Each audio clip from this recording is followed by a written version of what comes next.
Con respecto a Venezuela, la administración Trump, encabezada por el secretario Rubio, el vicepresidente y todo el equipo de seguridad nacional del presidente, está en estrecha correspondencia con las autoridades interinas de Venezuela.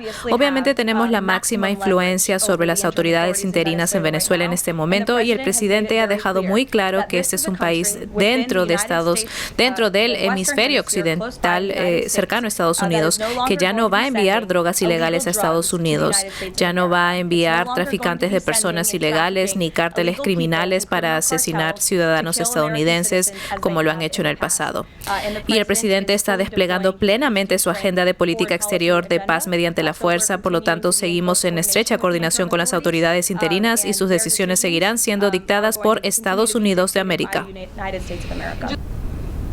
Bueno, como vieron, el presidente anunció anoche que se trataba de un acuerdo. Fue un acuerdo alcanzado por el presidente y su equipo con las autoridades interinas venezolanas. Esto va a beneficiar tanto al pueblo estadounidense como al venezolano. El secretario Wright y el Departamento de Energía están trabajando con las autoridades interinas y con la industria petrolera privada para concretar este histórico acuerdo energético que no solo beneficia a Estados Unidos, sino que también va a revitalizar la prosperidad y la seguridad tanto de Estados Unidos como de Venezuela.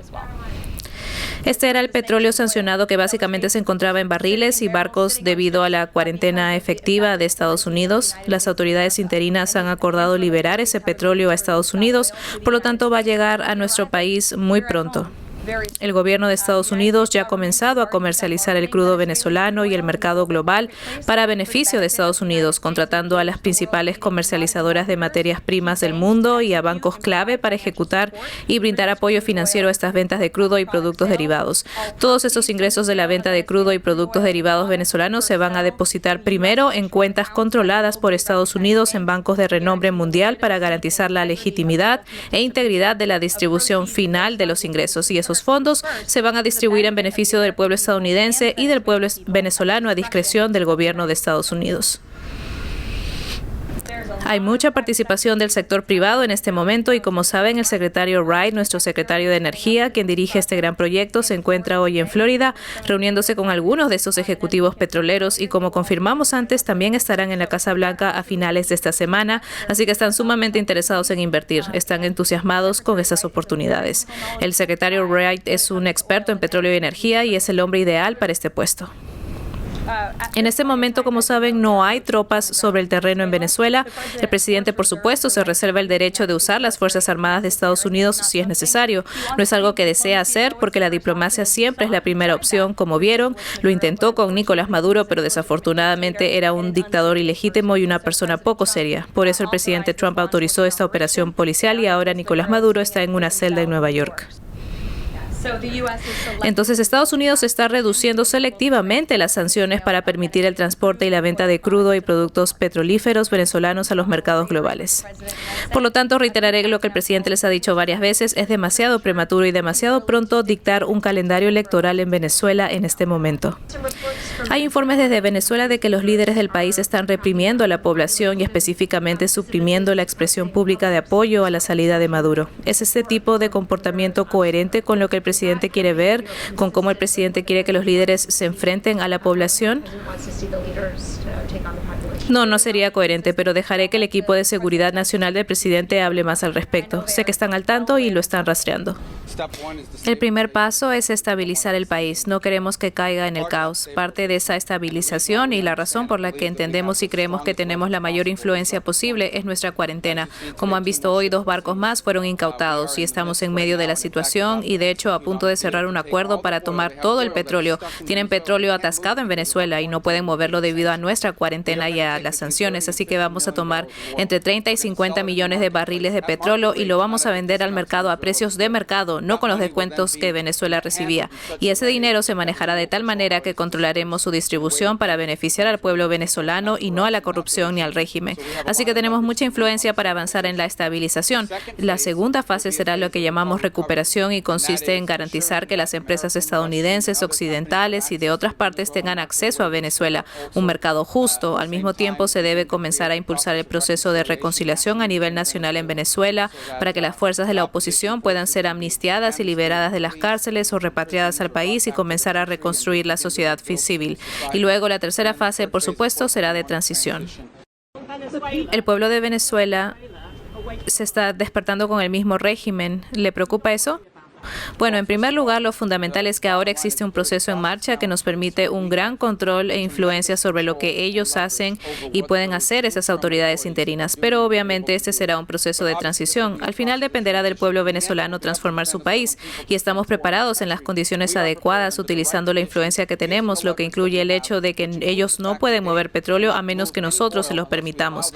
Y repito, no voy a darles un plazo. Queríamos actuar lo antes posible, pero no esperábamos y escuchen, han pasado 3 o 4 días desde que ocurrió, así que entiendo que en este ciclo social en el que vivimos, todos quieren resultados inmediatos, quieren que suceda de la noche a la mañana, pero eso no va a funcionar así. Pero ya estamos viendo avances en este nuevo acuerdo anunciado y con otros acuerdos que vendrán. Ya están viendo cómo la influencia de Estados Unidos sobre esas autoridades provisionales comenzará a generar resultados positivos. Salí de Venezuela hace unos 7 años porque sufrí persecución política. Bueno, en 2017 estuve muy involucrado en las manifestaciones que se estaban llevando a cabo en Venezuela y debido a eso, yo y otros amigos fuimos atacados. Tengo un muy buen amigo que fue encarcelado por el régimen de Maduro en plena noche. Irrumpieron en su casa, algo similar a lo que le pasó a Maduro hace un par de noches. Una coincidencia curiosa. Y cuando eso sucedió, tuve que escapar y desaparecer, porque sabía con certeza que también estaban tras mis pasos. Así que un año después de esos eventos, tuve que irme, salí del país y vine a Estados Unidos. Solicité asilo y desde que llegué he estado hablando en contra del socialismo. Cuando Hugo Chávez tomó el poder, algunos años después, comenzó a confiscar miles de negocios privados en Venezuela. Empezó a dirigir la economía desde el Palacio Presidencial y el resultado de eso fue el empobrecimiento de millones de personas hasta el punto en que 8 millones de nosotros tuvimos que escapar solo para dejar atrás la hambruna y las horribles condiciones económicas. Y espiritualmente, esa es una muy buena pregunta, porque mucha gente cree que estos socialistas hacen esto porque no saben bien las cosas y que tienen buenas intenciones, pero que no saben bien, y por eso implementan estas políticas que no funcionan. Pero yo no creo que ese sea el caso. Yo creo que ellos sí sabían exactamente lo que hacían. Ellos saben que si eres realmente pobre en un lugar, por ejemplo, en Venezuela, nos quedamos sin suministro de agua en nuestras casas. Nos quedamos sin electricidad, sin conexión a Internet. Incluso la comida era muy difícil de conseguir. Tenías que ir a un supermercado, hacer una fila larga, solo para conseguir un pedazo de pan. Realmente no se puede vivir así. Pero cuando empiezas a vivir así, ya no tienes tiempo para pensar en cosas importantes de la vida, como involucrarse en política, ir a una manifestación contra el régimen o buscar maneras de liberarte, porque estás demasiado concentrado en las actividades cotidianas. Por ejemplo, para yo poder duchar, primero tenía que ir a un lugar en Caracas, llenar un bidón grande de agua, hacer una fila larga y luego volver a casa a calentar el agua. Es decir, es todo un proceso. Así que te anulan como persona, te quitan tu individualidad. Y creo que así es como te controlan, porque lo poco que queda, por ejemplo, si necesitas una medicina o algo, para que te lo den, tienes que afiliarte al partido gobernante. Necesitas una tarjeta de afiliación. Y si ven que no tienes, o que te quejas demasiado, y que protestas, no te van a dejar formar parte del sistema, y no te darán las medicinas que necesitas. Es todo un sistema de control. Y creo que obviamente lo hacen a propósito. A nadie le importa. Si cometes un error y ves que los resultados no funcionan bien, quizás si lo repites una vez, sí, pero si lo repites 2, 3 o 4 veces, ya no es un error. Ese es tu verdadero objetivo y propósito. Y eso es exactamente lo que le pasó a Venezuela. Y una cosa que quiero decir, que esto les sirva de lección a ustedes aquí en los Estados Unidos. Yo tengo una hija de 5 años y lucho cada día para asegurarme de que no nos convirtamos en Cuba, Venezuela o Colombia, porque Colombia también necesita un cambio. Pero este es el problema cuando votas por la izquierda. Este es el problema cuando permites que el socialismo y el comunismo entren en tu país. Es devastador. Es como un cáncer. Hace metástasis y es muy difícil expulsarlo. Y por eso necesitamos que Donald Trump forme parte de esta transición con Marco Rubio y todos los demás, para que no volvamos a caer en todo esto y para deshacernos del socialismo en Venezuela. ¿Enfrentaste alguna opresión o represión en Venezuela? Sí, la sufrí. Yo llegué aquí muy al inicio. Cuando Chávez estaba en el poder, yo solía salir. Yo trabajé para una importante cadena de televisión y solía salir a intentar decirle a la gente lo que no debía hacer en Estados Unidos. Y, por supuesto, nadie me escuchaba. Y me decían que estaba loca porque el socialismo nunca iba a entrar en Estados Unidos. Y sí, en ese momento, cuando Chávez estaba en el poder, me seguían a los hoteles. Era el chavismo. La gente de Chávez me seguía. Me dispararon. Dispararon contra mi vehículo. Nos sometían a un escrutinio cada vez que viajaba a Venezuela, hasta el punto de que no puedo regresar. O sea, ahora, eventualmente lo haré, pero llegó al punto de no poder viajar a Venezuela porque mi vida corría peligro. Incluso intentaron seguirme hasta aquí. Lo más importante que ha sucedido en Venezuela ahora mismo es el grupo de los colectivos. Los colectivos son una pandilla importante en Venezuela y el régimen les da armas a todas esas personas y están por todas partes para intentar asustar a la gente, para que no salgan, para que no puedan celebrar nada aquí en este país.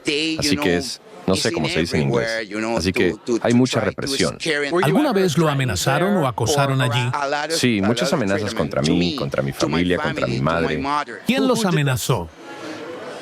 El régimen. Todas las personas en el régimen. Desde el principio, la gente no se ve bien. Hay gente de diferentes pueblos malos o algo así, de diferentes lugares alrededor de Caracas que no son buenos, como las favelas brasileñas. Así que la gente descendía de allí y las amenazas y persecuciones comenzaban para las personas que estaban contra Chávez. Eran una locura, una locura. Y estas cosas, ya sabes, crecen, crecen, crecen.